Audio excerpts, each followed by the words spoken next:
আমার ভাইয়ারা, আল্লাহ পাক বলেন ইউরিদুনা লিইউতফিউ নূরাল্লাহি বিআফওয়াহিহিম ওয়াল্লাহু মুতিম্মু নূরিহি ওয়ালাউ কারিহাল কাফিরুন। জোরে করেন আল্লাহু আকবার। আল্লাহ বলেন তারা চায় মুখের ফুৎকারে আমার আওয়াজকে মিটিয়ে দিবে। কথা বলে না ঠিক কিনা? কিন্তু আল্লাহু মুতিম্মু নূরিহি, আমি আমার আলোকে উদ্ভাসিত করবই, যতই তারা চাক কোনো কাজ হবে না।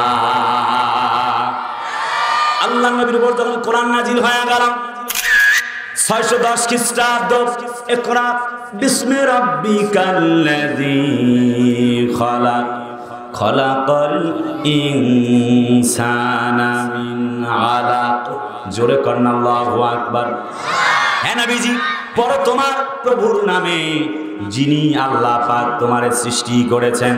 কথা অনেক লম্বা। হযরত নবীজি বলেন মা আনা বেকারি, আমি তো পড়তে জানি না। এমনটি 3 টাইমস রিপ্লাইড। নবীজি 3 বার বললেন আমি তো পড়তে জানি না। পরিস্থিতি এমন হয়ে যাচ্ছে, হযরত নবীজি বললেন আমি তো পড়তে জানি না। জিবরিল আমিন কাম ব্যাক করলেন, আল্লাহকে বললেন কার কাছে পাঠিয়েছেন? তিনি বলেন পড়তে জানে না। হযরত বিশ্ব নবীর ব্যাপারে আল্লাহ পাকের বক্তব্য ওয়ারাফানা লাকা যিকরাক।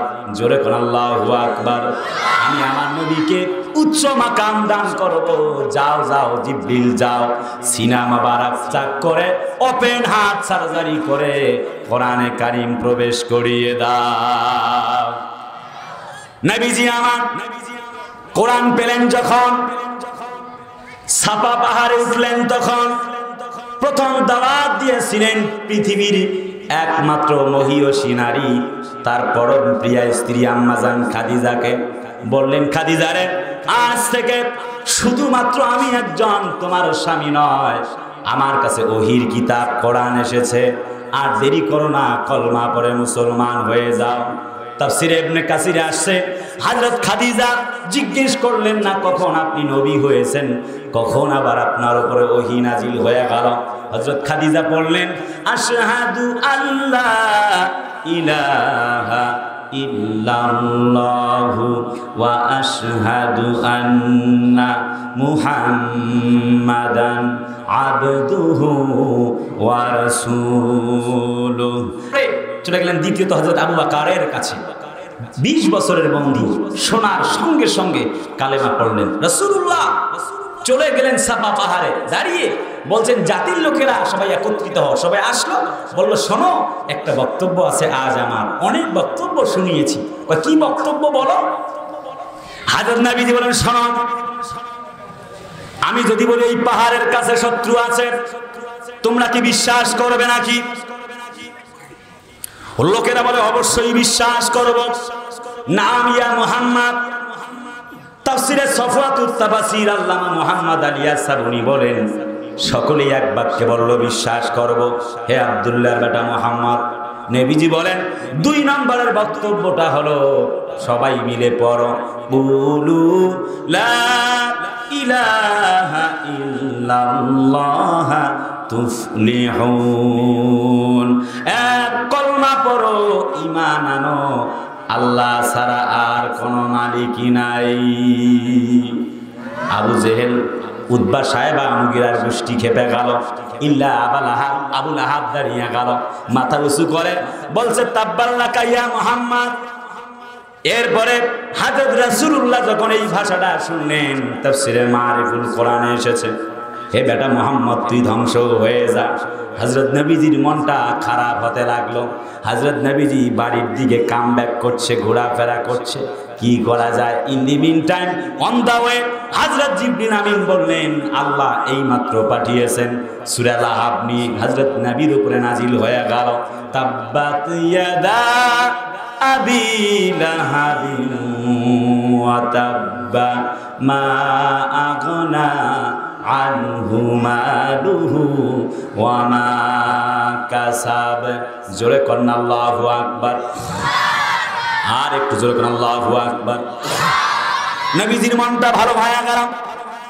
নবীজি তখন আবু জেহেলের বাড়ির সামনে। হযরত নবীজি বললেন, শোনো গো চাচা আবু জেহেল, তোমার কাছে একটু উপহার নিয়ে আসি। কি গো নিয়ে আসছো বলো? উপহারটা পকেটে দাও। হযরত নবীজি বলেন, এমন একটা উপহার নিয়ে আসছি যা পকেটে দেবার মতো নয়, এই উপহারটা কানের মধ্যে দেওয়া লাগবে। কয় কি উপহার? কোরআন শোনাবা। হযরত নবীজি বলে, কোরআনের মাহফিল হবে না যতক্ষণ আমি মুহাম্মদ এখান থেকে যাব না ততক্ষণ।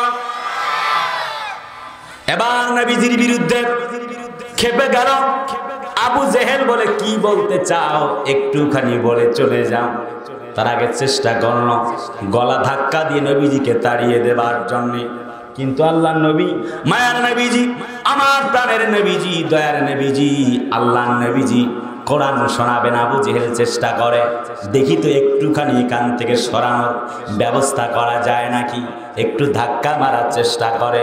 আল্লাহ বলে, ও জিবরিল যাও, ও জিবরিল যাও, যাও যাও যাও, জিবরিল যাও, চলে যাও। আমার নবীকে আবু জেহেল ধাক্কা মারে, আর তুমি জিবরাইল আমার নবীর পা টেনে ধরে থাকো, আমার নবীকে যেন ধাক্কা দিয়ে সরাতে না পারে। হযরত নবীজি কোরআন শোনাচ্ছেন, শোনো, তোমার নেতা আবু লাহাবের ব্যাপারে আল্লাহ আয়াত নাজিল করেছেন। 1 নাম্বার, তার 2টি হাত ধ্বংস হোক, বলেন আল্লাহু আকবার। 2 নাম্বার, মা আগনা আনহু মালুহু ওয়া মা কাসাব, সে যা সম্পদ গড়েছে দুর্নীতির টাকা দিয়া। কথা কয় না রে? অবৈধ নেতা অবস্থায় জোর কইরা ক্ষমতায় থাইকা যখন সে জনগণের টাকা মারছে, ইট খাইছে, খোয়া খাইছে, সিমেন্ট খাইছে, রডের বদলে বাঁশ দিয়েছিল। আরে কথা বলেন ঠিক কিনা ভাইরা আমার? আল্লাহর বক্তব্য, মা আগনা আনহু মালুহু ওয়া মা কাসাব। আবু জেহেল, ওই যে আবু লাহাবের কথা আল্লাহ বলেছেন, অবৈধভাবে যা সম্পদ উপার্জন করেছে সে তা খাইতে পারবে না। আপনারা লক্ষ্য করেছেন নিশ্চয়ই, একজন দরবেশ বাবা 36,000 কোটি টাকা ঋণ করেছে, খাইতে পারে নাই, এখন জেলখানায়। কথা কয় না রে ভাই? ব্যারিস্টার শামসুদ্দিন চৌধুরী মানিক, কথা বলে না? অবৈধ ট্রাইব্যুনাল বানায় রায় দিল জনগণের বিরুদ্ধে, ইসলাম আলাদের বিরুদ্ধে। রায় দেওয়ার পরে টক শোতে এসে বলছে, আজ সাইদিকে ফাঁসি দিলাম। আরে কথা বলে না রে? আল্লাহ বলে, অবৈধভাবে আয় ইনকাম করেছো, আর টেনশন করবার প্রয়োজন নাই, এই সম্পদ আমি তোমার পেটে ঢুকতে দেব না। পরিস্থিতি এমন হয়ে গেল, চতুর্দিক থেকে আপনারা আওয়াজ শুনতে পেয়েছেন। আমার ভাইয়ারা সিলেটের বর্ডার দিয়ে পালাতে চেষ্টা করেছিল, কিন্তু পালাবার সাহস সুযোগ পায় নাই। বিএসএফের ভাইয়ারা জিজ্ঞেস করেছে, বলো গো তোমার নাম কি? কয় ব্যারিস্টার মানিক। বিএসএফরা তখন বলেছে, ও মানিকা। কথা কয় না রে? আমরা ধরতে যাই নাই, সরাসরি ধরেছেন আল্লাহ। ওয়া মাকারু ওয়া মাকারাল্লাহ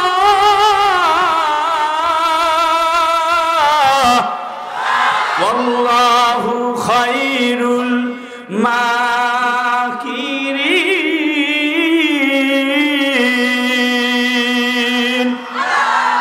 হাবিব, ওগো নবীজি, দোস্ত, শোনো শোনো শোনো, মুহাম্মদ হারগেজ না গোপ্তা, তানা গোপ্তা জিবরাইল, জিবরাইল হারগেজ না গোপ্তা, তানা গোপ্তা রবজালিল।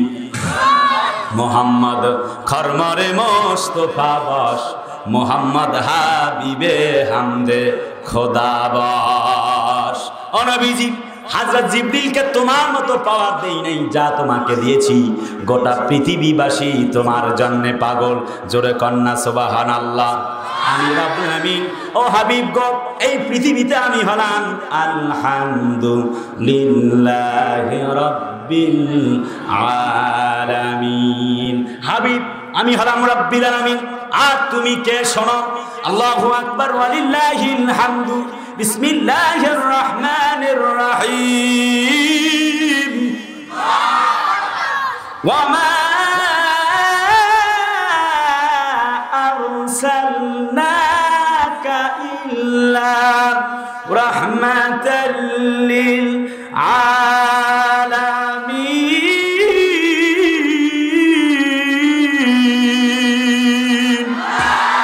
হাবিব ওগো দোস্ত, শোনো শোনো শোনো গো দোস্ত, সূরাতুল আম্বিয়া 107 নম্বর আয়াত। গোটা পৃথিবীবাসীর জন্য তোমাকে আমি রহমত করে বানিয়েছি। কুল ইয়া আইয়ুহান নাসু ইন্নী রাসূলুল্লাহি ইলাইকুম জামিআ। হাবিব গোটা দুনিয়াবাসীর জন্য পাক রাসূল করে বানিয়েছি। সেই বিশ্ব নবীকে নূপুর শর্মারা কটূক্তি করে না না বলেন? ওই যে নূপুর শর্মা নবীন জেন্দাল 2 বছর আগে কটূক্তি করেছিল, আবার এবছরে রামগিরি রায়, তিনি আবার রামগিরি মহারাজ সাহেব ভারতের বিজেপি নেতা আমার নবীর বিরুদ্ধে কটূক্তি করেছে। আমরা বলি লাকুম দীনুকুম ওয়ালিয়া দিন, যার যার ধর্ম শেষে পালন করবে, কোনো আপত্তি নাই। আল্লাহর নবীকে নিয়ে কটূক্তি করলে তার কোনো রক্ষা নাই। আসাদ নূর বেটা কুলাঙ্গারের বাচ্চা, রাজীব ব্লগার, এরপরে তুরিনা ফরোজ ম্যাডামেরা আমার নবীকে নিয়ে ঢাকার জমিনে টেলিভিশনের ভেতরে বসে মোবাইল লাইভে তসলিমা নাসরিন বেটি আমার নবীকে নিয়ে কটূক্তি করে। আমি বলি বেটি, সাহস যদি থাকে বাংলাদেশে আয়। রাজীব ব্লগারদের বলি, আসাদ নূর আমার কোরআনের গায়ে প্রসাব করতে চেয়েছে, কথা বলে না। আমি বলি বেটা, বুকের সাহস যদি থাকে, চাঁপাইনবাবগঞ্জ এই রক্তে ভেজা ইসলামের উর্বর ভূমি, এই শিবগঞ্জের মাটিতে এসে নবীর বিরুদ্ধে কোরআনের বিরুদ্ধে কথা বলে দেখো, পিঠে চামড়া জনগণ তোমাকে ফিরাইয়া দিবে না।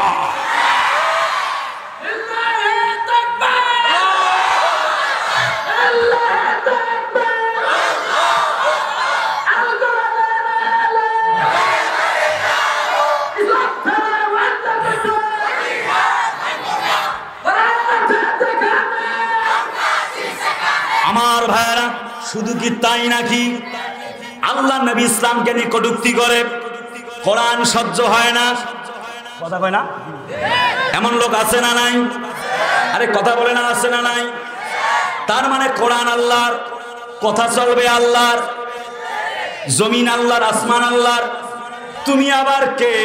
তোমার কাছে অনুমতি নেওয়া লাগবে। কোরআন আল্লাহর, কথা চলবে আল্লাহর। কোন মরদের বেটা বেটির সাধ্য নাই আল্লাহর কোরআনের আওয়াজকে বন্ধ করতে পারে। বন্ধ করতে চাও বেটা, বুকের সাহস থাকলে এখন আসো। কথা বলে না, ঠিক কিনা? দীর্ঘ প্রায় 17টি বছর পরে, জালিমের জুলুমের অবসানের পরে ইসলাম ওয়ালারা যেই পরিবেশ খুঁজে পেয়েছে, যদি মুসলমানেরা যদি সুযোগকে কাজে লাগায়া ইসলামের জন্য, ইসলামের সুমহান আদর্শ রক্ষায় যদি এক হতে না পারেন, তাহলে আবার এমন কালাবাস, সেই আমাবস্যার এমন কালো রাত আসবে যার সুবহে সাদেক হওয়া অসম্ভব হয়ে যাবে। কে বড় টুপি পরে, কে লম্বা টুপি, কে ছোট টুপি, কে আহলুল হাদিস, কে সারসিনা, কে ফুরফুরা, আর দ্বন্দ্ব করবার কোনো সুযোগ নাই। টুপি মাথায় দিয়েছে না দেয় নাই, গোল না লম্বা, দেখার কোনো টাইম নাই। যদি ইসলামের এই সুমহান আদর্শ রক্ষায় তা করতে পারেন তবে ভালো, তা না হলে পরিবেশ এমন আসবে টুপি যে মাথায় দিবেন সেই মাথায় থাকবে না। ইসলামের যে পরিবেশ এসেছে তা 50 বছরে ছিল না। আল্লাহর কসম করে বলি, কে আলিয়া, কে কওমি, কে আহলে হাদিস, কে ফুরফুরা, কে সারসিনা, জানতে চাই না। আল্লাহর এই জমিনে আল্লাহ দ্বীন কায়েমের জন্য, ইসলামের সুমহান আদর্শ রক্ষায় সবাইকে কাঁধে কাঁধ মিলিয়ে সবাই যদি আমরা এক হতে পারি, 17 বছর জালিমের জুলুম নয়, 17 ঘন্টাও জালিমেরা টিকতে পারতো না, পারতো না, পারতো না।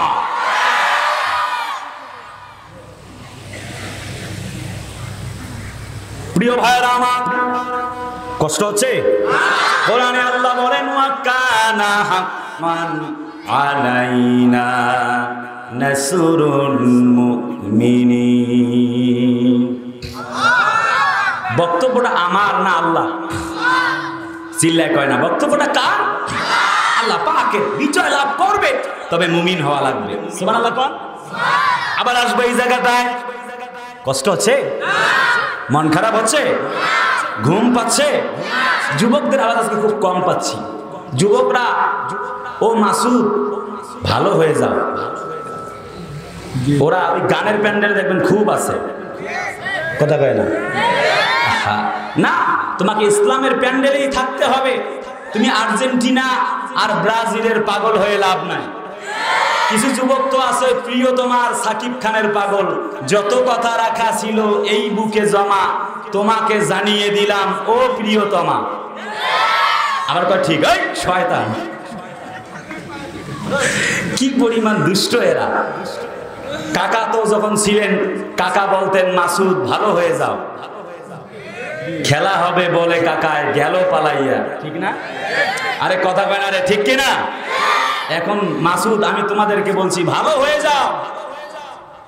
যুবক, even after 100 years you have to die. 100 বছর পরে হলেও তোমাকে মারা যাওয়া লাগবে, অতএব ভালো হয়ে যাও।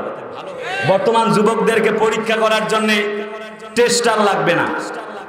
ওদের চুলের কাটিং চতুর্দিক দিয়ে চুল কাইটা মাঝখানে রাখছে তালপট্টি দ্বীপ বানায়া। আমি নাম দিয়েছি কুত্তা কাটিং। আছে না নাই? ওদেরকে পরীক্ষা করার জন্য টেস্টারের প্রয়োজন নাই। ওদেরকে পরীক্ষা করার জন্য ওদের চুলের কাটিং, প্যান্ট কয় জায়গায় ছেঁড়া, আর যে FZ6, FZ5, royal, Apache, Pulsar, ওই গাড়ি চালানোর স্টাইল দেখলে বোঝা যাবে ওর 9 নাম্বার না 6 নাম্বার। কথা বলে না, ঠিক কিনা? যুবক ভালো হয়ে যাও ভাই, বিশ্বাস করো, ইউ হ্যাভ টু ডাই। তুমিও মরবে, আমিও মরব, পৃথিবীতে কেউ থাকতে পারবে না, ঠিক কিনা? না, যেখানে যে আছে বসুক না, দাঁড়ায় শোনো। প্রিয় ভাইয়েরা আমার, কোরআনে আল্লাহ বলে শোনো, ওর জাতির লোকেরা হযরত নবীজি কোরআনের দাওয়াত দিচ্ছেন, চতুর্দিক থেকে বাধা। এক আল্লাহ বলে, ও আবু লাহাব তোমার 2টি হাত ধ্বংস হোক। এ আবার কি হলো রে ভাই?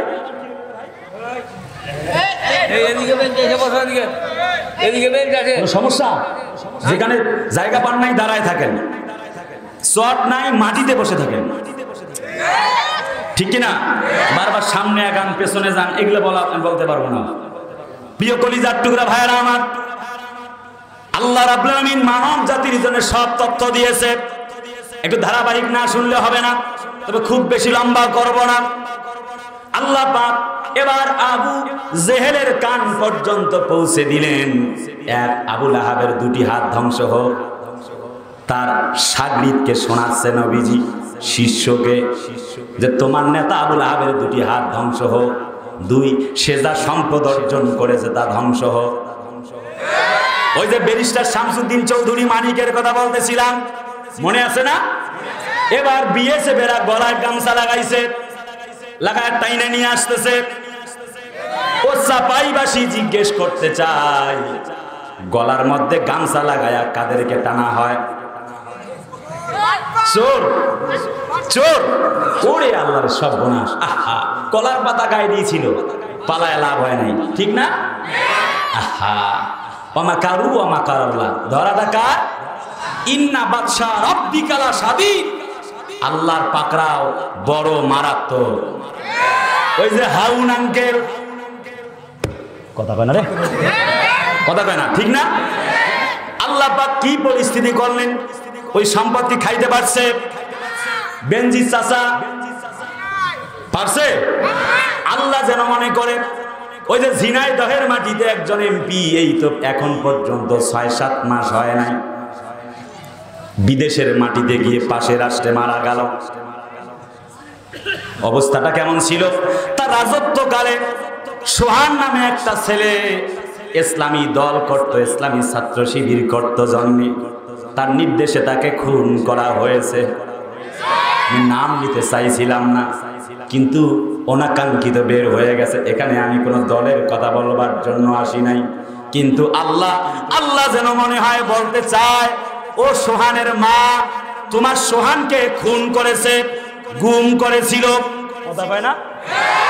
ইসলামওয়ালা আলেমদেরকে ফাঁসি দিয়েছিল, আলেমদেরকে ঘরে থাকতে দেয় নাই, স্ত্রী সন্তানদের মুখে হাসি ফোটাতে দেয় নাই। আজ আটটা বছরের পরে ও সাইদির মা, ও সোহানের মা, ও আব্দুল কাদেরের মা, ও নিজামির মা, আর টেনশন করো না, আমি 8 বছর পরে এখন পর্যন্ত তোমার সোহানের বিচার আমি আল্লাহ ভুলে যাই না। ইন্নাহুম ইয়াকিদুনা কাইদা ওয়া আকিদু কাইদা ফামাহিলিল কাফিরিনা আমহিলহুম রুয়াইদা। জিজ্ঞেস করতে চাই বক্তব্যটা কার? আল্লাহ ধরে না, ধরলে কিন্তু আবার ছাড়ে না। আল্লাহ জালেমদেরকে সুযোগ দেয়। সূরা আনামের 123 নম্বর আয়াত, আল্লাহ বাড়ায়া বাড়ায়া খেলায়া খেলায়া একবারে দমায় দেয়। আল্লাহ বলে 17 বছর পর্যন্ত ইসলামওয়ালারা, কোরআনওয়ালারা আল্লাহ দ্বীনের জন্য টিকে ছিল। ওয়ামা নাকামু মিনহুম ইল্লা আইয়ুমিনু বিল্লাহিল আজিজিল হামিদ। অপরাধ ছিল না ইসলামওয়ালাদের, কোরআনওয়ালাদের, অপরাধ ছিল না সাইদি সাহেবদের। আরে কথা বলে না ঠিক কিনা? আমাদের একজন কোরআনের পাখি ছিল, কি মধুর সুরে তিনি গান গাইতেন, কোরআনের গান, যার বক্তব্য শুনে 1000-এর বেশি মানুষ মুসলমান হয়েছে। কত চোর ভালো হয়ে গেল, কত ডাকাত ভালো হয়ে গেল, কত টেন্ডারবাজ ভালো হয়ে গেল, কত হাইজাকার ভালো হয়ে গেল। কথা বলে না ঠিক কিনা? দিলু শিকদারকে চালান না দিয়া তার নামটাকে সাইদি সাহেবকে ফাঁসায়া দিয়া চালান দেওয়া হয়েছিল। আমরা দেখেছি অনেক মানুষ, বড় বড় নেতা মারা যায়, মানুষেরা আলহামদুলিল্লাহ কয়, জালেমটা মারা গেছে, ভালোই হয়েছে। এই কথা বলো না ঠিক কিনা? কিন্তু আমরা লক্ষ্য করেছি আল্লাহর এক কোরআনের এক বান্দা যখন মারা গেল, আল্লাহর বান্দা আল্লামা সাইদি, কারো জানাজায় মানুষ খুঁজে পাওয়া যায় না, আর আল্লামা সাইদি জানাজায় পড়ার জন্য, জানাজা পড়ার জন্য মানুষ জীবন পর্যন্ত দিয়া দেয়। জনপ্রিয়তা কোরআনের জন্য কত ফাঁসি রায় হয়ে গেলে একদিনে 150 জন মানুষ জীবন দিয়েছে। পৃথিবীর ইতিহাসে নজির। আমার ভাইরা, আওয়ামী লীগ করেন, আমি আপনাকে গাল মন্দ করব না, আপনি আমার ভাই। জামাতি ইসলাম, হেফাজতে ইসলাম আমার ভাই। প্রিয় আহলে হাদিসের ভাইরা আমার ভাই। কে আহলে হাদিস, কে চরমানাই, হেফাজতে ইসলাম, চরমানাই, জামাত, সবাই আমার ভাই। বিএনপি আমার ভাই, জাতীয় পার্টি আমার ভাই। কারো বিরুদ্ধে আমি বলবার জন্য আসি নাই। তবে আল্লাহ কোরআনের ইসলামের জন্য জীবন দিয়েছে তারা, নবীর মতো হক পথে ছিল তারা। কথা বলো ঠিক কিনা? ইসলামওয়ালা, কোরআনওয়ালা সেই মানুষটার কথা তোমাদের শোনাচ্ছি, যেই মানুষটার জানাজা বাংলার ঢাকার মাটিতে হয় নাই। কথা না বললে কথা বলবো না, কথা বলে না ঠিক কিনা? আমি বিশ্বাস করি আল্লাহ একজন আছে। আল্লাহ বলে 17 বছর তোমরা নির্যাতন সহ্য করে এই বাংলার মাটিতে ছিলা, তোমরা পালাও নাই। কারণ হুজুরেরা, ইসলামওয়ালারা পালায় না, স্বৈরাচারেরা পালায়। 17 বছর মুসলমানেরা পালায় নাই, ইসলামওয়ালারা পালায় নাই, কিন্তু ক্ষমতায় ছিল না। কিন্তু আল্লাহ বলে পরিস্থিতি এমন হয়ে গেল, ক্ষমতা ছাড়ার পরে তারা 17 মিনিটও বাংলার মাটিতে টিকতে পারে না। শামসুদ্দিন চৌধুরী মানিক, আপিল বিভাগের প্রধান বিচারপতি। আমি তখন বিশ্ববিদ্যালয়ে পড়ি, রায়টা যখন শুনলাম মনটা খারাপ হয়ে গেল। বেচারা কয় আজ সাইদির ফাঁসি দিয়া দিলাম। আল্লাহ মনে হয় কয় রে, না টেনশন করো না, আমি আল্লাহ আলাইসাল্লাহু বিআহকামিল হাকিমিন। আমি আল্লাহ তো উত্তম বিচারক, অবশ্যই। তিনি কি উত্তম বিচারক নন? আরে কথা বলে রে, ইন্টারোগেটিভ নেগেটিভ আল্লাহ প্রশ্নবোধক চিহ্ন ব্যবহার করেছেন। আল্লাহ তিনি কি উত্তম বিচারক নন? কথা কয় না? ওই ব্যারিস্টারের চেয়ার থেকে নামায়া আসামির কাতারে দাঁড় করেছেন যিনি, আমাদের আল্লাহ তিনি। ওই আল্লাহর প্রতি ঈমান আনবে যারা, বিজয়ী হবে তারা। ওয়াকানা হাক্কান আলাইনা নাসরুল মুমিনিন। আমার ভাইরা, আমি লম্বা করব, আমার সুযোগ নাই, রাত গভীর হতে চলেছে। দ্বিতীয় দিন হলে বেশ ভালো হতো, অনেক জনসংখ্যা হতো, প্রাণবন্ত আলোচনা করা যায়। আজ সংখ্যা একেবারে কম। কলিজার আপন জনেরা একটু গভীর মনোযোগ, অ্যাটেনশন প্লিজ। আল্লাহ নবীজির উপরে আবার আয়াত নাজিল হয়ে গেল। তৃতীয় নাম্বার কর্মসূচি, আমরাআতুহু হাম্মালাতাল হাতাব ফি জিদিহা হাবলুম মিন মাসাদ। জোরে কন্না আল্লাহু আকবার। ধারাবাহিক একটু ছোট্ট করে কথা শুনে যান কলিজার টুকরা আপনজনেরা। আল্লাহ নবীর উপরে আয়াত নাজিল হলো।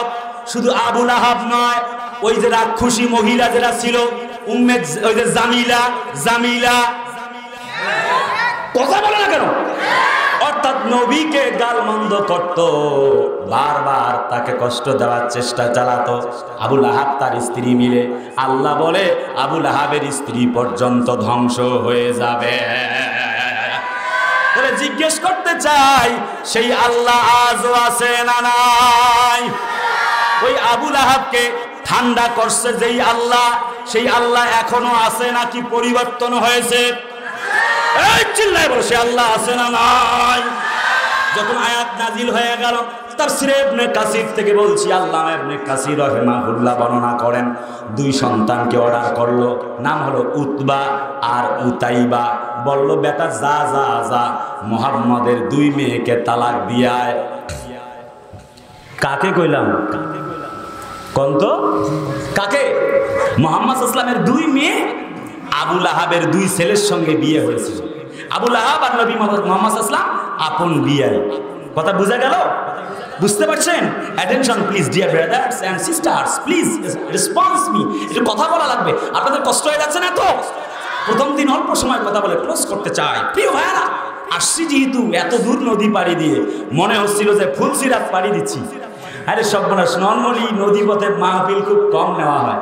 এই যে আমার আব্দুর রহমানেরা খুব ভালো ছেলে, প্রত্যেক দিন ফোন করে, হুজুর আসা লাগবে, কিন্তু আমার কয় 20 মিনিট নদী পার হতে হবে, সময়ে যায় না। ভাবলাম যে কত সময়, যাক আপনাদের মাঝে আসতে পেরে খুব ভালো লাগছে। আপনারা এই যে চর অঞ্চলে কত কষ্ট করে বসবাস করেন, যাতায়াত ব্যবস্থা, কমিউনিকেশন একেবারে খুবই দুর্বল। আল্লাহ আপনাদেরকে তারপরেও খুব স্বাচ্ছন্দ্যে রেখেছে, কারণ এই চরের মাটি একবারে খাঁটি। শহরে যারা থাকে প্রত্যেক দিনে ডায়াবেটিস মাপা লাগে, কথা কয় না, ঠিক কিনা? প্রত্যেক দিনে আপনার 2-4-5 কিলোমিটার করে হাঁটেন, বাজার করতে যান, আপনাদের শরীর ফিট। শহরের 4 জনও আপনাদের একজনের সাথে পাবেন, কথা কয় না রে, ঠিক কিনা? শক্তি আপনাদের বাড়াই দিছি, ঠিক কথাই কইছি রে ভাই, কথা কয় না রে ভাই?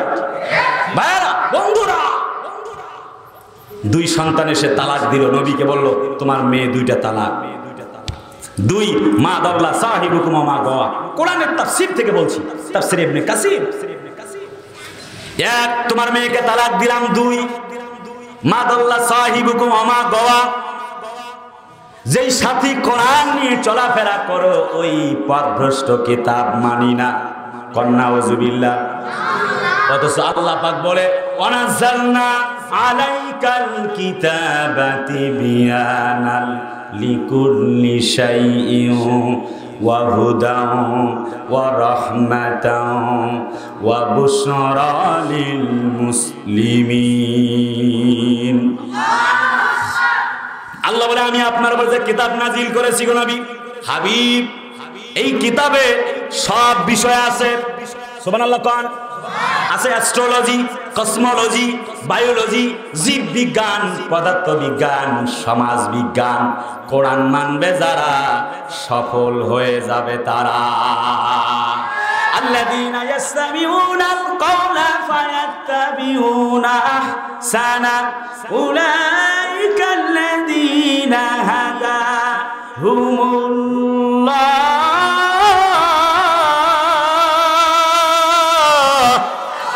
ওয়া উলাইকা হুম উলুল আলবাব।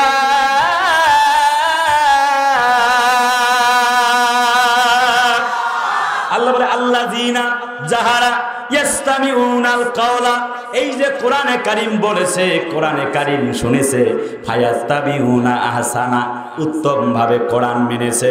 এবার নবীজির হাদিসে যাই, নবীজি বলেন মান কারাল কোরআন ফাসাজাহারাহু ফাহাল্লা হালালাহু ওয়া হাররামা হারামাহু আদখালাহুল্লাহুল জান্নাহ ওয়া শুফিয়াহু ফি আশরাতি মিন আহলি বাইতিহি কুল্লুহুম কদ ওয়াজাবাত লাহুন নার। কোরআন মানবে যারা আল্লাহর জান্নাতে যাবে তারা। ব্যাখ্যা করব সময় নাই। অর্থাৎ যে কোরআনের হাফেজ হয়েছে, হালালকে হালাল মানছে, হারামকে হারাম মানছে, ওই ব্যক্তি জান্নাতে চলে গেছে।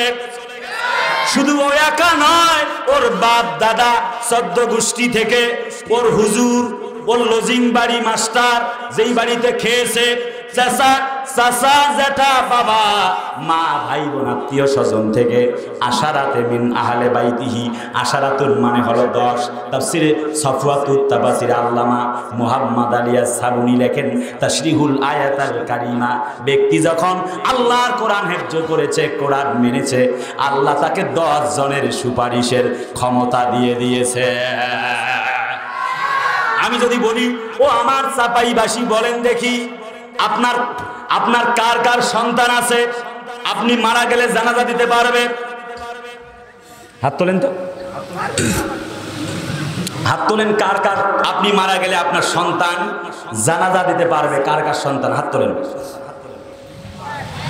1 2 3 4 5 6 7, পেছনে খালি 7 জন। আপনারা কারা? আপনাদের কি অবস্থা? আমি কুদ্দুস সিদ্দিকীর দোয়া কবুল হতেও পারে আপনার জন্য, নাও হতে পারে, 50-50 চান্স। কথা কয় না রে? কিন্তু আপনার সন্তানের দোয়া ফেরত যাবে না। নিশ্চয়ই আমাদের দোয়া অবশ্যই আল্লাহর দরবারে গ্রহণযোগ্যতা আছে। ইন্নাল উলামা ওয়ারাসাতুল আম্বিয়া, হাদিস, অ্যাকর্ডিং টু দ্য হাদিস রাসূলুল্লাহ বলছে আলেমরা হচ্ছে নবীর ওয়ারিস। কথা বলেন ঠিক কিনা বলেন ভাইয়ারা? বন্ধুরা, লম্বা করতে চাইবো না, বলতে চাচ্ছি কোরআন সন্তানদেরকে শেখানোর দরকার আছে না নাই? জোরে বলেন আছে না নাই? আমি এদিকে লম্বা করব না। আবুল আহাব বলে, আবুল আহাবের 2 সন্তান বলে মিথ্যা কিতাব মানি না, অথচ আল্লাহ কয় ওয়া নুনাজ্জিলু মিনাল কুরআনি মা হুয়া শিফাউন ওয়া রাহমাতুল লিল মুমিনিন ওয়া লা ইয়াজিদুয যালিমিনা ইল্লা খাসারা। জোরে করেন আল্লাহু আকবার।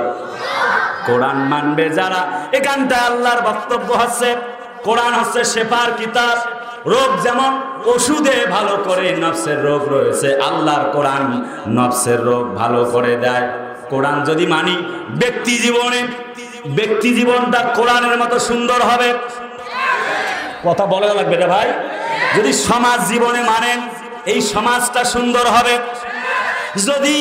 যদি আপনি দেশের মধ্যে কোরআন মানেন, আল্লাহর কসম, এই কোরআন দিয়ে যদি দেশটা সাজানো হয়, এই কোরআনের মতো বাংলাদেশটাও সুন্দর হয়ে যাবে।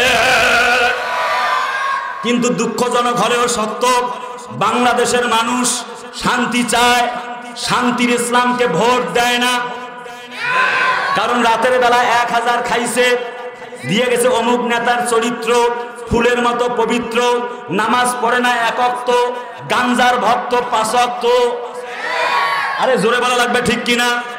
তার মানে কোরআন মানে নাই, হাদিস মানে নাই, যত কিছু চান না কেন লাভ হবে না। আল্লাহ পাক বলে ওয়ামাইয়াবতাগি গায়রাল ইসলামি দীনান ফালাই